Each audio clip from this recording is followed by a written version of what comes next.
Good morning. It is Tuesday, March 4th, and it is time for another Will's Taco Tuesday. I'm very excited to be joined today by four of our Will's vendor partners here to show you things about what they have to offer for our Will's membership. So we're going to jump right in. We're going to get started with a vendor that has been a Will's vendor for a while, but I don't actually know if we've ever done a Taco Tuesday together. So I am really excited to welcome to Taco Tuesday coming to us from Klog, Armin. Armin, are you ready to take over? I am. All right, I've stopped my share. Show's all yours. Thank you. How are you doing? My name is Armin Hoffman. I'm the National Sales Manager for Klog, and we are a commercial furniture store here in Illinois, and we work nationwide, supporting libraries and school systems throughout the United States, as well as government agencies. We've been in business for 41 years, and we absolutely enjoy what we do. We're a little bit unique in that we don't go to business with commission. We are all salary and hourly based. So we try our darndest to help everybody and not just try to make a buck. So for us, our approach with our customers is always trying to help with whatever we can. And that goes for libraries, your offices, your activity areas, your maker space, computer labs, meeting rooms. We have solutions for all of those. We work with a little over 100 different manufacturers, all of them big name brands throughout the industry. It's very rare that we don't have something if you're looking for something specific. And like I said, our customer service staff is right here on site. We have a full crew that's willing to take your calls at any given time. We're right here in the United States, right on the tip of Illinois, on the bottom portion of Wisconsin. Most of our employees live in Kenosha. We also do what's called space planning. So if there's anything other than just transactional, where you're needing a chair, you're needing a bookshelf, you're needing a desk, we can also do your projects from start to finish. So libraries, today, libraries are not what they used to be. Libraries, we used to go in to check out books, and it's become so much more. They're commons, they're information hubs, places for folks to meet, to collaborate, to get together, to study. Libraries are just such a communication and such a huge hub now in the community that it didn't used to be. And there's so much more now that goes into a library other than just books. So I kind of wanted to just go over some of those spaces. As I said, we do more than just transactional. We also do custom layouts, and we can design those from start to finish. And what I did here is I took a huge library out in Ohio, and I brought in the specs here just so you can kind of see everything that we did for this place. And they wanted a space that had both soft seating, private areas, as well as instructional spaces. They also wanted a cafeteria space where people can sit, eat, recharge, maybe have a little drinkage, and sit down and be able to read and study. So we created an inviting space for them with multiple different areas, and I'll just go through those really briefly. They wanted a teaching area that had that can be collaborative and moved apart, sit separately if there's testing or anything that needed to be done in that space. So we chose a bunch of different designs for student desks. And there's so many different options now, from small to big to activity tables to individual desks, sit stands. Wherever your imagination can take you, they pretty much have options. They wanted a small little cutout area in front of a window in order for the students to be able to sit, but also a little bitty breakout sessions where folks can meet, talk, and kind of get together. One of these areas is also a laptop station where people can sit down, do their work, and also refresh themselves. This is kind of the bar and refresh area that we have built for them. And there's going to be some charge towers in here as well, so people can take their laptops, their phones, their tablets, and charge and take a break.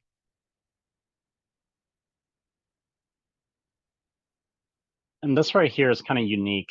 We wanted to give people an individual place where they can sit, but also kind of be out in the open. So they can still talk, they can still socialize, but they can also do their own individual, um, take care of their work.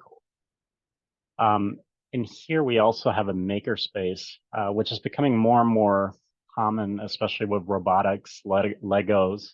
Um, they the tinkering that has become part of schools and also in libraries now has become such a norm.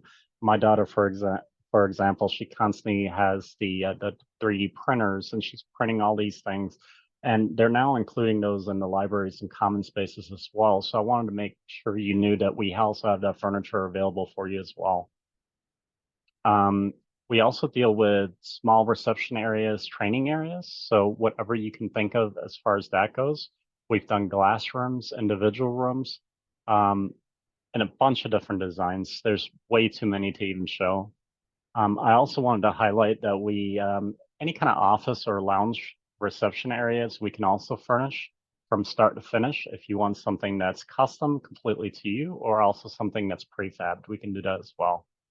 And then, of course, we also have everything that can possibly go in the library as far as library common circulation desk, shelving, mobile, both wood and metal. Um, and that is pretty much it. If uh, if you have any further questions, or if there's anything that I might be able to help you with as far as quoting or a project that we might be able to help you with, please feel free to reach out. My staff's always available Monday through Friday from 8 to 5 o'clock. If you have any further questions, just reach out. Thank you. Thank you so much, Armin. I'm really, as I said, I'm really excited to have Klog here. I think for the first time on Taco Tuesday.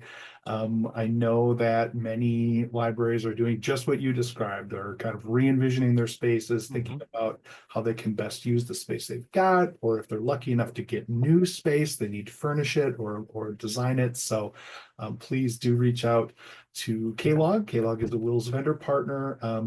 And our, we would work directly with them, but make sure you let them know that you're a WiLS member. Exactly. And you also get preferential pricing based on the contract. So anytime you contact us for a quote, just let us know who you're from, and we'll be absolutely able to give you better pricing as well. That's fantastic. Thanks again, Armin. You're welcome. All right. So we're a couple of minutes ahead of schedule. Ari from NewsBank is up next. Ari, are you ready to go? Hey, Jeff. Yeah, Hi, so I can go early. That's fine. No problem. fantastic. Let me see if do I have my video working? Or yeah, okay. Let me share my screen really quick just to kind of get us to tee you up, to use a golf phrase, which I really am not familiar with at all. That's literally the only thing I know about golf. All right. Yeah, you tee it up and then you hit it in the water. That's probably what I would do. Yes. All right. So our next presenter coming to us from NewsBank, longtime WiLS vendor partner, is Ari. Ari, I'm going to stop sharing my screen so you can take over. Thank you. So, and a couple of you on, just so you know, we do have a WiLS trial available. I believe it ends on Friday. But it is available. Jeff can get that to you, or Sarah Gold can get you those links. If you need something further or more time or at a different time, just let me know. I'm going to go pretty quick here just to outline a couple things. NewsBank, this is our landing page here. This is Access World News. Coverage about 1980 to today. We've got over 14,000 global primary sources in this resource.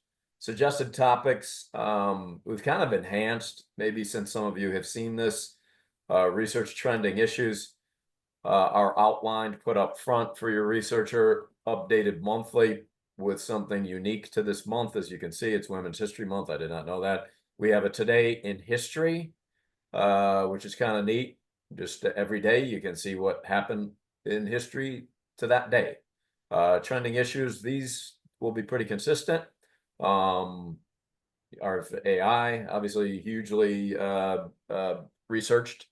We will update these as things change worldwide, that becomes a trending issue, obviously. Careers have been updated too. That is becoming very popular, particularly at the high school level. Very thorough career search. Debate, these will support your debate teams with their drop down. Again, you can go through this. Plenty of options on the subtopics. Really getting the researcher to the research and topic of choice and giving them ideas of how they want to search. Model UN is supported. As you can see, the others, obviously curricular areas, all supported here.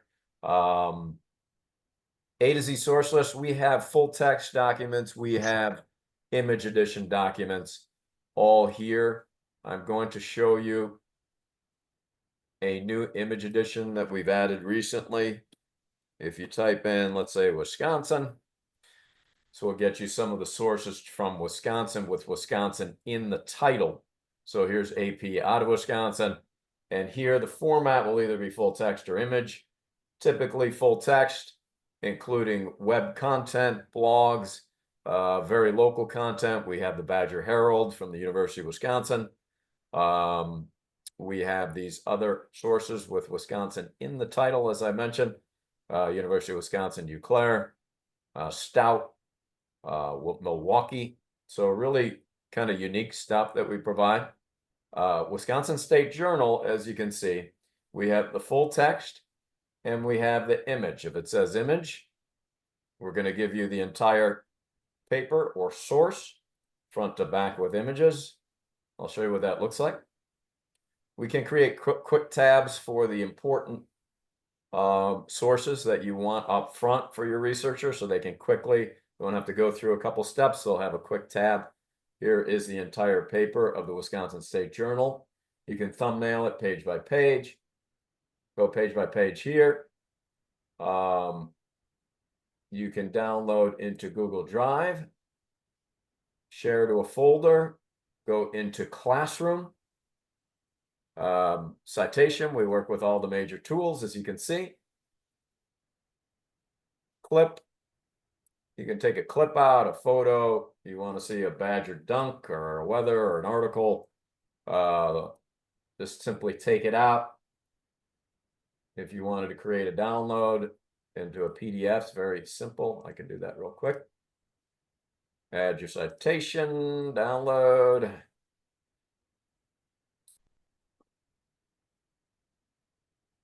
There we go. Show you what that looks like. You get the idea. You can create anything you want, add it to your project with your citation. You can make that larger down there by simply hitting that. I'm going to go back to the front, go back to the main page. I'm going to go quickly here. General search. Ukraine, for example.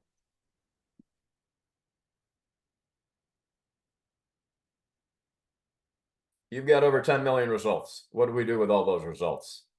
This is what a full text article looks like, by the way. This is a future date. We do not see into the future, but some of our journals and magazines, we get ahead of the public release. Here's a full text article. Okay. Symbols up here. We have a read aloud in all our full text. It will also read aloud in the native language. But if you want to limit some of these results, simply use the toolbar on the left. You can default as newest. You can flip to oldest. Date selector is by decade. Very easy to manipulate here. Hit apply to narrow it down to decade. Date search, simply put in a year, hit apply, or a day. Source types. Largest collection of newspapers in the world NewsBank has. Audios, blogs, college, university newspapers, which I showed you, journals, magazines. Web-only content is enormous. It's well over 40% now. It doesn't even go to print, so we carry that content for you. You can search by year, source name, source location. It can always be fascinating. Maybe your researcher wants European perspective only. Simply go to Europe sources. From Europe, you can go country by country. Lexile readability level, narrowed down by grade level. Let's say 9th grade level, for example. Very easy to edit down. Languages, over 20 different languages. Again, this will have read aloud in the native language, working with your Spanish speaking students, for example, or learning students. Presidential era, you can do comparison, contrast. How does the media report something during the era of one president compared to another? Okay. Another fascinating thing on Access World News, hot topics updated monthly, daily lesson plans come off of the top 10 headlines every day. This is delivered to you, whether it be weather, economics, politics. One of these headlines will be turned into a lesson plan. This is out of London. Okay, it looks like it's on something in Africa, but the source is out of London. Here's your article with your standards, lesson plans, 4 different options, related material for your research, and then your assessment options. Okay. Lesson plan delivered to you every day. The nice thing about these is this. They're all archived. So you've got over 5,600 growing every day, curricular areas to search for a lesson plan that you need right here. Or again, if we go back to Ukraine, here are 19 lesson plans built around that topic. Okay. That is Access World News. I'm going to jump to the historical portion. If you're looking for a historical archive, this consists of about 500 fully digitized US newspapers, global coverage, but US newspapers. You can do a keyword search, but our clients really like the timeline. Built starting 1690, the first newspaper ever published in the US. The timeline goes to 2000. Each era has a drop down with 3 columns, supporting not just history, but the arts, literature, discoveries. As you can see, if there's something you're working on that's not on the timeline, we build it for you. D-Day, for example, 1944. Summary of everything on the timeline. Below the summary, reading comprehension questions. Okay, and then below that is your primary material. We've sorted this out for the researcher, making it really easy. They can go to their supporting material. For example, it's from the Dallas Morning News, 1944. Takes you right to that image that was on the timeline. Again, entire paper, fully digitized. Jumping to the front page, simple. And there you have it. Pretty clear. Go back to the timeline whenever you want. You've got all your useful tools. Okay. It's a good look at the timeline. Another thing I want to mention, there's our Life in America series. Most of you know that, are familiar with the Life in America series, outlined really by our staple Black Life in America, which was released first. Everybody can see that okay? Okay. Looks good. The layout, a very similar tool. So they're simple to use. Once you use Access World News, you can use all these. The only difference on the Life in America is we've put the time period on the front page. Our clients do like this layout. It puts everything up front, and then you can go in by era. This is arrival. Then you'll have subtopics with drop down. Men for sale, for example.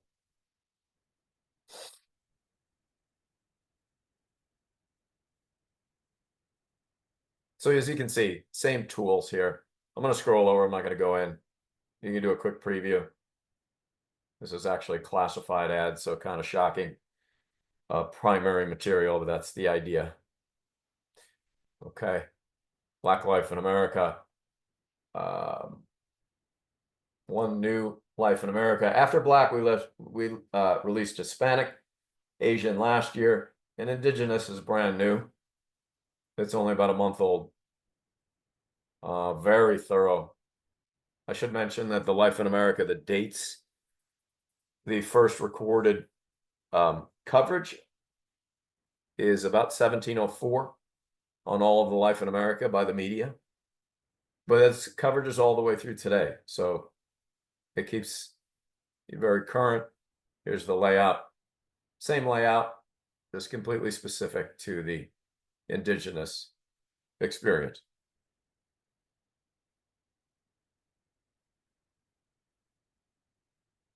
All sorts of different ways to search again, maps, dates, very versatile.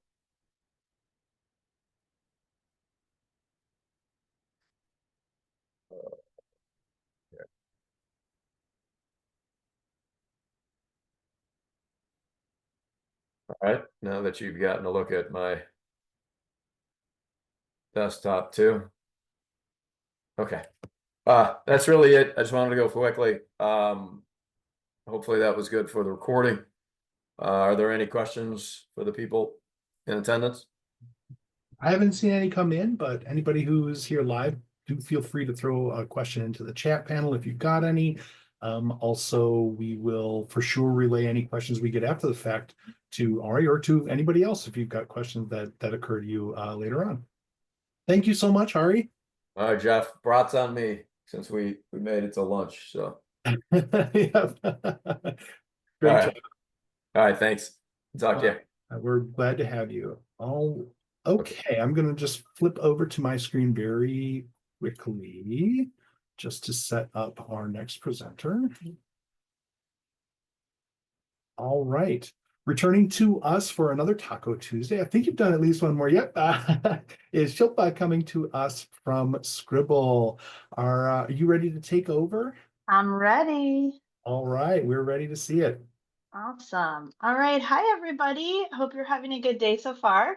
My name is Shilpa Devore. I'm coming to you from California, and I want to check in and talk about Scribble. If you haven't heard of Scribble yet, we are a research and writing app. We help students and teachers streamline research and elevate student writing.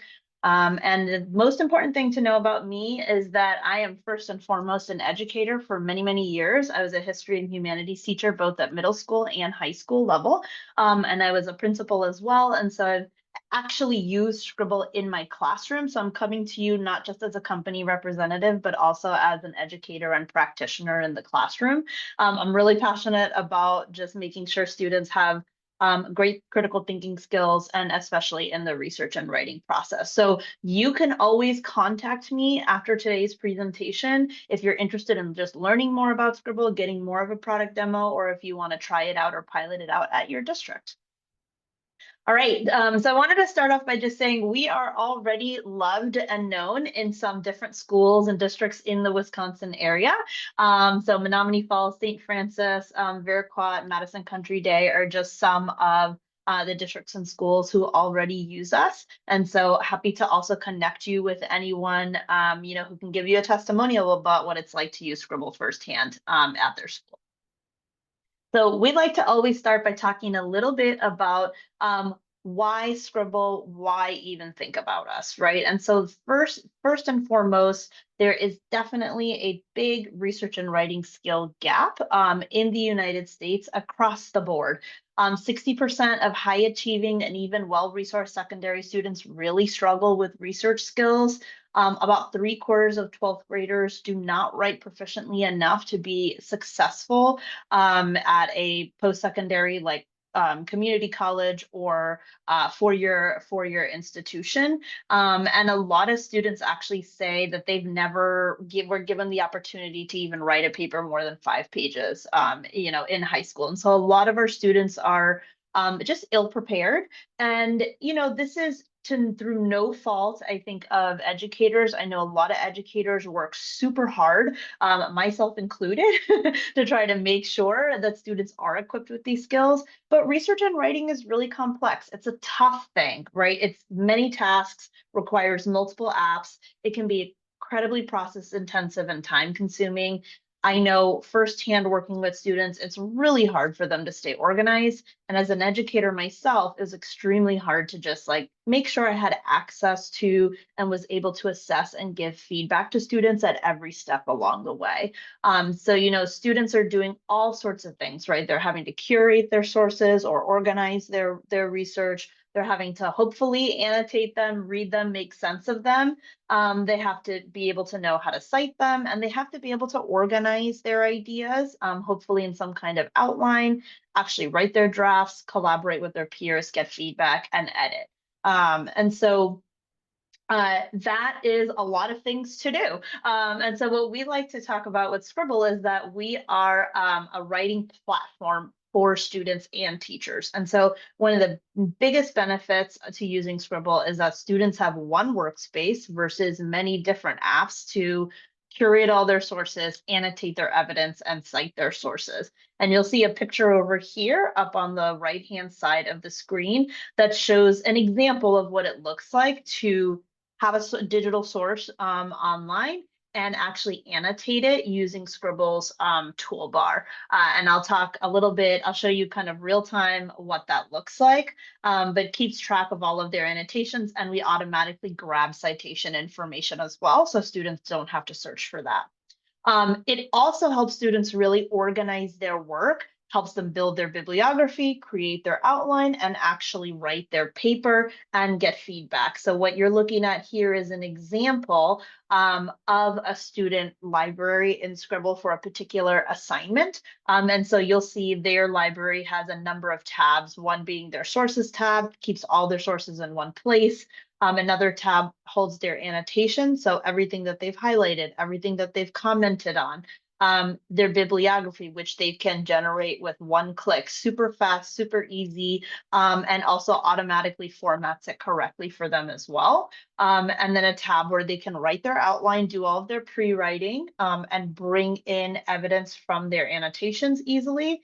And then, of course, a paper where they're able to actually compose, write their paper, get feedback, and then some metrics data for them to keep track of the different types of sources that they've got. So it was a game changer for my students because it really helped them kind of simplify those mundane manual tasks and shift their kind of focus to the higher order cognitive work, developing those research writing and close reading and critical thinking skills. The other thing that is awesome about Scribble is that students, even once they graduate from your district, they can actually take their Scribble account and all of the work that they've done while in secondary school with y'all to college or their post-secondary pathway of their choosing. So they can associate a personal email address with their Scribble account, and they can go ahead and they can take their account and data with them to college. They can actually either use our free version or pay $35 a year for the paid version that has all the same features that they enjoyed while they were working with you. So really great way for students to keep a kind of scaffold and support that might be necessary for them when they go to post-secondary. Educators, what do you all get out of using Scribble? Couple of different things. One, you have one workspace and a dashboard to, first of all, access all student work. So you can see exactly which sources students gathered. You're able to see all their annotations. You're able to see their bibliography. You're able to see their outline. So you can see everything and then leave feedback for each of these specific steps in the process so that by the time students get to even writing or drafting, they've already received some targeted, specific, and timely feedback from you all on the kind of pre-writing steps that are so crucial. The other thing you can do, which was a game changer for me when I was in the classroom, was just being able to monitor students' real-time progress as they went through an assignment and see everything from start to finish. So what you're looking at on the right-hand side of the screen with all these little colorful pie charts is an example of one of our dashboards that shows you student by student progress. So it gives you an idea of how many sources do they actually have, what types of sources are they? Are they of quality, and how many are they using in their paper? How many words have they written? And so I take 5 minutes on my prep just to go ahead and take a look and kind of sort and see based on the analytics. Okay, who are the few students I need to definitely prioritize and meet with today. And so it just took the guesswork out of where students were at, even way before their first draft. And so it was really helpful to be able to see which students I needed to prioritize working with. The other thing I wanted to quickly talk about is AI. Obviously, this is something that's prevalent everywhere, and we already know a lot of students are using AI potentially in an unethical way to do some of their classwork, right, and their writing. And so we want to make sure that we are mitigating some of the downside risks of using AI. We're not an anti-AI company. We're actually going to show you one of our new AI features that we are working on, but we know that there's some risk to it, right? And we want to make sure students are using AI ethically and not using it to actually write or plagiarize. And so one of the analytics that we have available to you in Scrible is actually a visual here that you see in graph format, which tracks the amount of time students are spending on each one of the steps in the research and writing process. So how much time are students spending actually researching or saving their sources to their Scribble library? How much time are they spending analyzing or annotating those sources? How much time are they spending writing and just like synthesizing their ideas in an outline?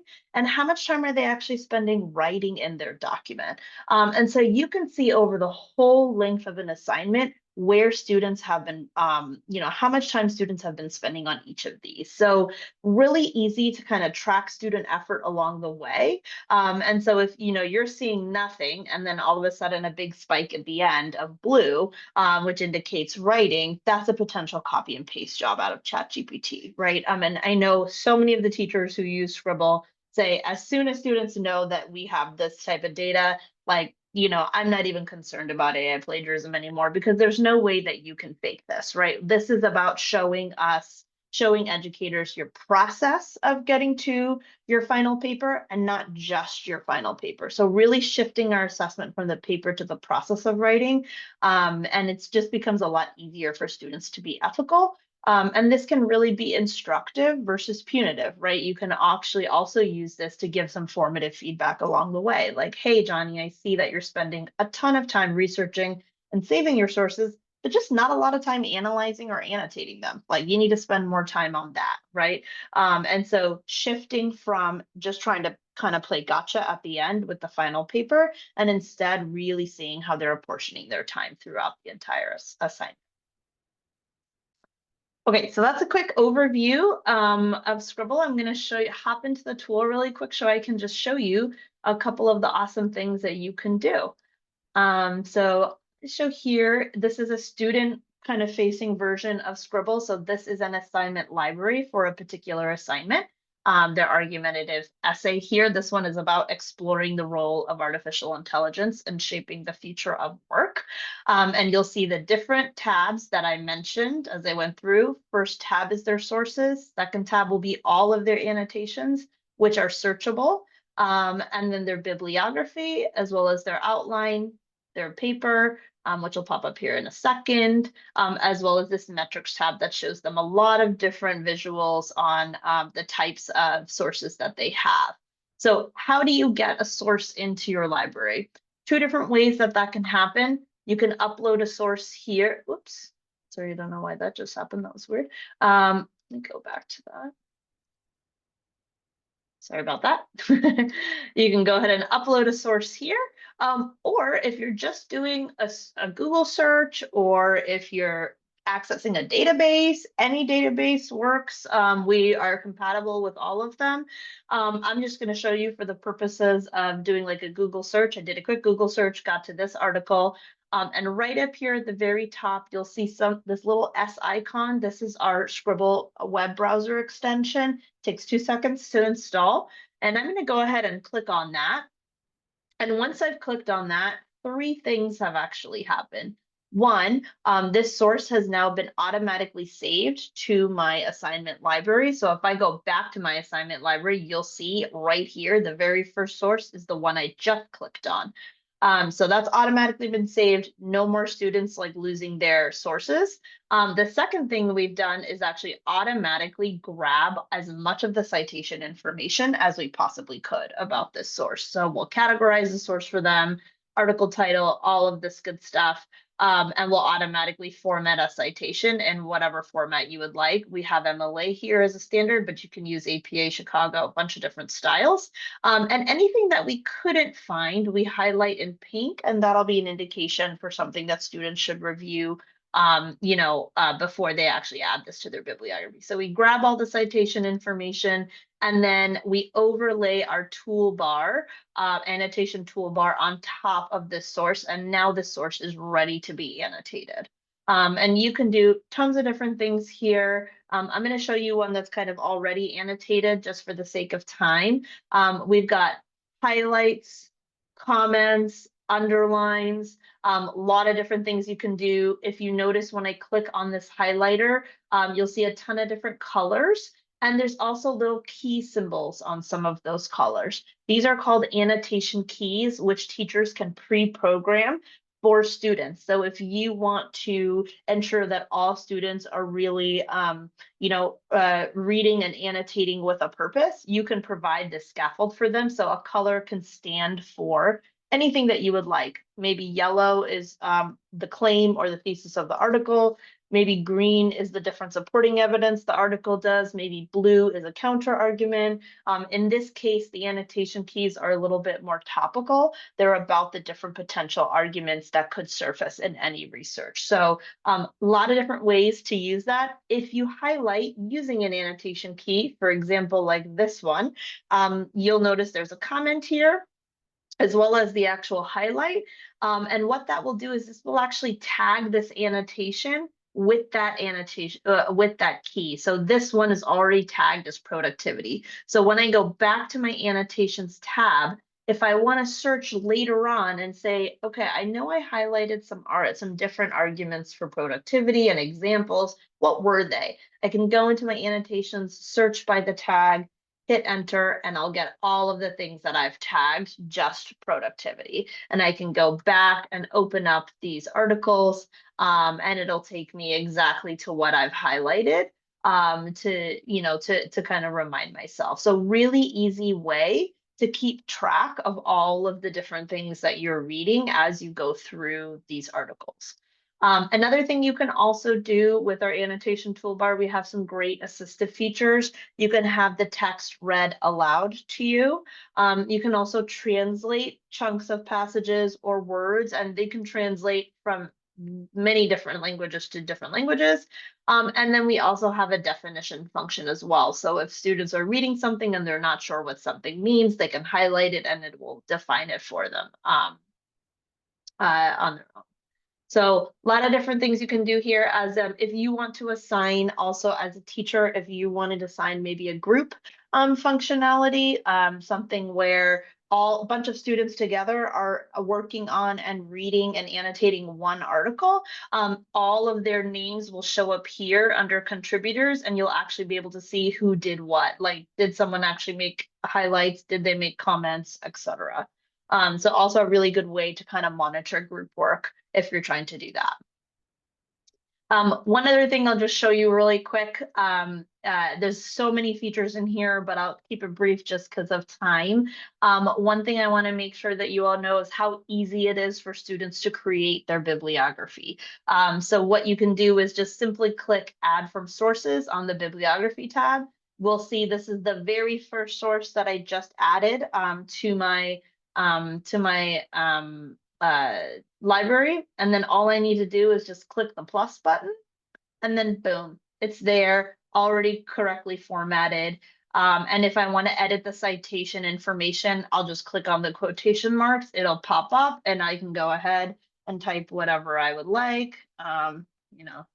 Stanford.edu, I'll just make that up for now. And everything will auto update as it needs to. And then if I want to go ahead and remove it, I can also just go ahead and remove the source. So it's just so easy to create a properly formatted bibliography. Lots of different options here too. You can do annotated bibliographies, split your bibliography between primary and secondary if you're a history teacher and are interested in doing that. So that's super simple. And then kind of similarly for the outline, you can also add any of your annotations. So for example, if I wanted to go back through my productivity examples and tags, I go right here and I could scroll down to where I want to make that argument, and I can simply go ahead and click and drag.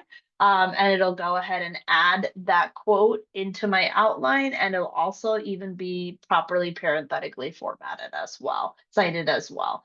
And so once you've got an outline here that you're pretty good with, you can either write your paper right here in Scribble, or you can actually, we work with Google Docs as well as Microsoft. You can go ahead, write into Google Docs, write your paper, and we have something we call the Scribble Writer add-on, which brings all of your kind of sources, your outlines, and your bibliography right into your paper straight in Google Docs. And so I know a lot of students who actually just insert their entire outline into their paper and start writing based on that.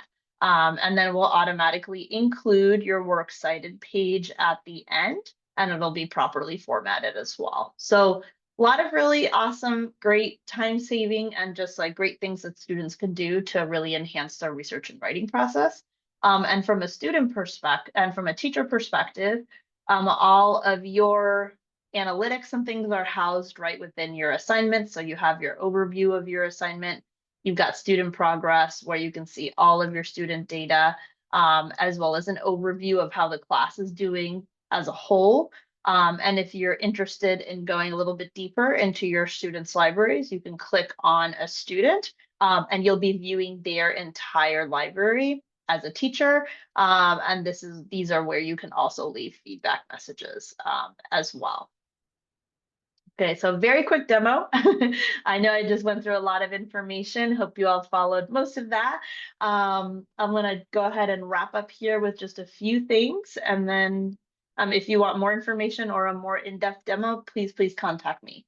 Last thing I want to say is we're broadly applicable, so we can be used across multiple content areas, multiple programs, multiple initiatives. These are just some examples of where we often see Scribble used, often see Scribble used and are just a really amazing resource. We also integrate very easily into your classroom. So if you use Google or Microsoft, we worked great with both of those. We work on with most single sign-on rostering platforms, Clever, ClassLink, and also different LMSs. So if you use Canvas or Schoology, we work really well with all of these systems.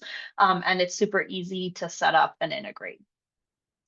One other thing I would just want to end with is two things that we are working on that we are really excited about. These are both kind of beta features that are going to be coming out very shortly. So I want to give you a quick preview and taste of those. So the first is something we call rubrics and reviews.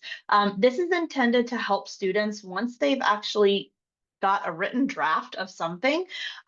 We want to be able to give you an opportunity to give students timely feedback once they have a draft. This will be able to enable peer, self, and teacher reviews, and you can customize these reviews either based on a rubric that you already have that you want to use to assess student work, or we already have some templates that are research backed. We've worked with the National Writing Project to create peer reviews, self-reviews, and teacher reviews that are known to give students feedback that help improve their writing. And then there's a ton of analytics that go along with this that you can get to help plan any further interventions or reteaching.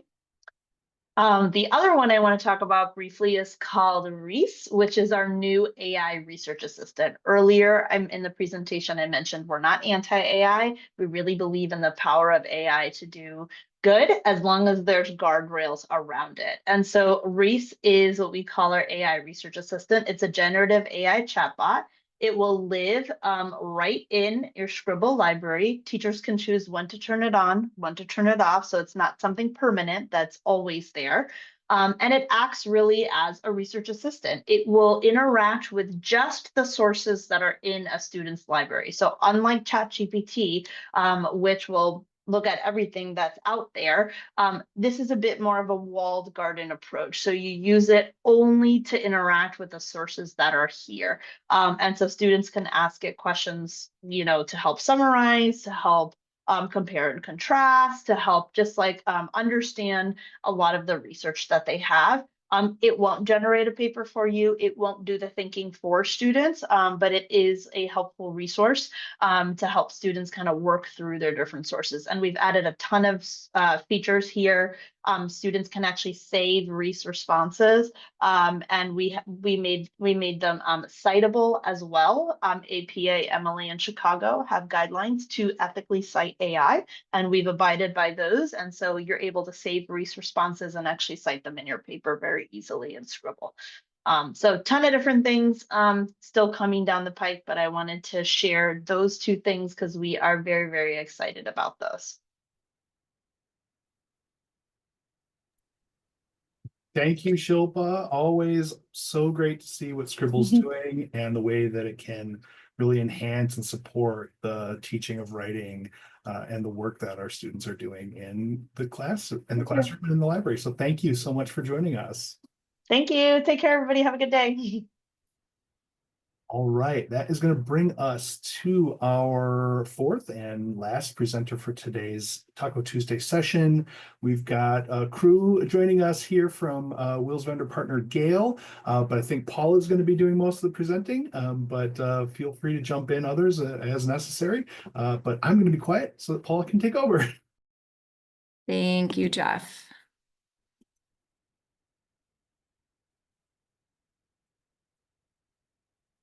All right.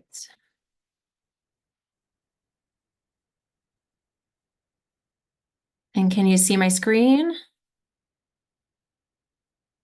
Yes, we can. Awesome. Thanks, Jeff. Welcome to Taco Tuesday with Gale. First, just a quick thank you to WiLS for their partnership and the incredible work that they're doing for Wisconsin libraries and teachers and students. And we're just grateful for the partnership. I'm a quick introduction to your Gale team and some people who are here today. I'm Paula. A little about me. I live locally in Madison, Wisconsin. Just last year, I was a teacher at the Monona Grove District for the past 10 years. And so bring a teacher perspective and have a passion for student learning and curiosity for our wonderful Wisconsin students. Steve Wilson is joining us today as well. He's also my colleague for Wisconsin and covers Wisconsin schools. And you may already work with Dawn Dickerson, who once you are a customer with Gale, she is a former teacher, an incredible asset in making sure that you're getting the most out of your Gale products. Today, I'm going to be focusing and showing you two of our most popular databases, Opposing Viewpoints and Global Issues, and giving you a quick review of other content that we have available for test prep, student-facing ebooks, and PD ebooks. And we do have a current ongoing promotion with WiLS for 10% off ebooks that ends at the end of March. So if you're thinking of adding ebooks, March is a great time to do that. I've included a QR code that will take you to a free Gale trial of all of the content that I'm reviewing today. And I was also going to throw a link in the chat, and they will be sending that out after the presentation today as well, so that you have access. So today I'll be reviewing your Gale products that are available to you and reviewing through opposing viewpoints and global issues. For those of you who don't know Gale, we provide globally research and learning resource really to everyone. We have K through 12, we have university level, and we also serve our public libraries. We've been around for over 60 years and evolved with the times. We're in over 77% of schools and 98% of top universities. Who are some of our vendor partners? Great quality content. A lot of content, a lot of places I reach out to get my news sources and my personal learning. The Economist, Washington Post, The New Yorker, the BBC's, NPR. Databases, we have cross-curricular for high school, middle school, and elementary. We also offer National Geographic Kids digital learning. That includes the magazines, the ebooks. I know that Weird But True was a highly fought over book in my 4th grade classroom. You can have 100 kids looking at that wildly popular series at one time with National Geographic Kids. Biography, opposing viewpoints that we'll go through together, and subject-specific databases, including world history and US history, literature, science and environmental studies, and an for educators planning tool, including lessons. Our ebooks platform offers digital ebooks for students that are unlimited simultaneous access. They can access those 24 hours at school and at home. Once you purchase an ebook, you own that ebook for life. And we can curate custom collections. Recent collections I've created for local Wisconsin schools include an alignment for new reading curriculum, Amplify Learning. One district is looking for more student-facing books aligned with the different topics and in their CKLA curriculum that they're just in their first year of teaching. So we're creating an alignment for that particular district. New careers and social justice issues. We also offer professional learning ebooks, which is something I had wished I had had as a teacher. Again, it's the same platform of unlimited simultaneous access. And teachers can search for content. So if a teacher is looking for a new classroom management strategy or a new literacy, science of reading strategy, it really serves as a database. They can search that topic and it will direct them directly to a chapter within a book to really focus learning for teachers. The content can be downloaded to MP3 and listened to. And recent collections I've curated for Wisconsin schools are new teacher collections, restorative practices, Act 20 science of reading literacy collections, and AI. And finally, before we get into the database, I wanted to share we do partner with Peterson's Test Prep. Schools are using the test prep for GED testing, SAT and ACT testing, and AP testing. It's a highly engaging process. There are practice tests, flashcards, videos, a very engaging way for students to prep for their tests. And BadgerLink no longer has Learning Express available. So we've had many schools outreach, especially this time of year, to add this for students with spring testing upcoming. And now we'll jump into the content. So I chose to show opposing viewpoints today. I have a 13-year-old who came home from school the other day and was talking and asking me questions about fast fashion. I asked where she got inspired and where she was reading about it. And she was reading about it on social media and was looking up information on Google. So we sat down and took a look at opposing viewpoints because I talked to her about media literacy, understanding that there's fake news out there and that you really need to know that you're getting credible, reliable sources. You'll notice across the top, we always have an issues of interest banner, and we're always updating topics. So for example, you'll see birthright citizenship. This is another topic that's been talked about in my household. And I'm just proud and thrilled that Gale is constantly updating our content with what's relevant in the news and what students want to learn about. There are 3 different ways to search for content. Students can use the search tool at the top. They can click on browse issues. They would get issues built out in an alphabetical order. or they can scroll to the bottom of the page and find content buckets. So for example, if they're an environmental course, they may want to go straight to the energy and environmentalism bucket and search for topic pages there.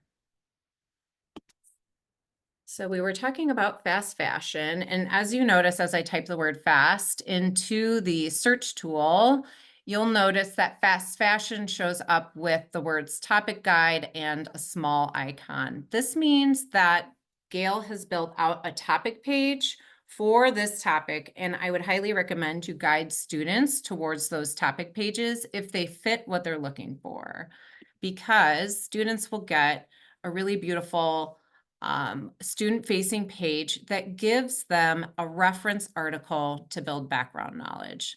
Students think they know about TikTok, but they actually only know it through using it. They don't know the history of it, how it's evolved over time. And we feel it's really important that students build their background knowledge on a topic before they start diving in to all of the other content, before they dive into the viewpoints and the magazine articles. So let's take a look at this reference article. If you scroll down, you'll see we offer both the text, including pulling out main ideas. Teachers can pull critical thinking questions to open up discussion. And we have a citation tool at the bottom. For accessibility features, we translate both the actual article and the interface if wanted. Text can be increased and decreased for font. Background color, we have open dyslexic font, which some students prefer, and students can listen to all of the content. This is ensuring that you're giving all of your students equitable access to the high-level content that they should have. A student might not be able to read a particular Lexiled article, but that doesn't mean they shouldn't have access to that content. All of the content can be sent out to Google Drive, OneDrive, email, downloaded, or printed. Teachers can also grab a static link up here and share it out on their learning management system if they want all students engaging with one particular article. We also have a highlights and note features that highlights particular students can highlight, annotate, and push that content out into their Google Drive, and it will include the citation. For content buckets, students can dive into featured viewpoints as they begin to evolve and decide what they're going to be writing about or arguing about for an argumentative paper or a pro-con assignment. This also includes infographics, which can be really powerful, statistics, which can be really important in creating an argument, images, videos, audio. I'm noticing the first two are from NPR, Morning Edition, and All Things Considered. Academic journals, news sources are being updated daily. Let's see, the most recent is February 5th, 2025. So they're going to get current relevant information. If I hit the drop-down button here for searching, you'll notice that we have opposing viewpoints and global issues both listed because they are often bought in partnership, so you can cross-search both. And the reason they're bought in partnership is because our global issues brings in a global perspective for similar topics, meaning you're going to be getting content from international publications so that you're learning about what they're talking about in other countries about fast fashion to give students a more global perspective. And we would love to meet with you to talk about any of the sources that I talked about today. Don't forget, you have free access to student ebooks, PD databases that I just showed today, and our test prep. And thank you for your time today. Thank you, Paula. Thank you again for coming to Taco Tuesday. Thanks to all of our friends at Gale for all of the great service you offer our members, the great value you offer our members. We're really happy to have you back here on Taco Tuesday. I'm going to share my screen again to kind of bring us to our conclusion for today's session. So I will say thank you to all of our presenters for joining us today, and thank you to all of our viewers, those of you who have been here live, those of you who are watching the recording after the fact. I encourage you to reach out to us here at WiLS if you've got any questions. We will include follow-up information or contact information in our follow-up email for those of you who weren't able to join us live. If you've got questions or want to reach out to any of our presenters, we'll give you a means to do that as well. We are going to be coming back. We're getting back on the every 2 week schedule again now. So our next Taco Tuesday will be 2 weeks from today on March 18th. So we hope you'll join us for that again as well. Thanks again to everybody who presented today, and I hope everyone has a great afternoon. Bye, everybody.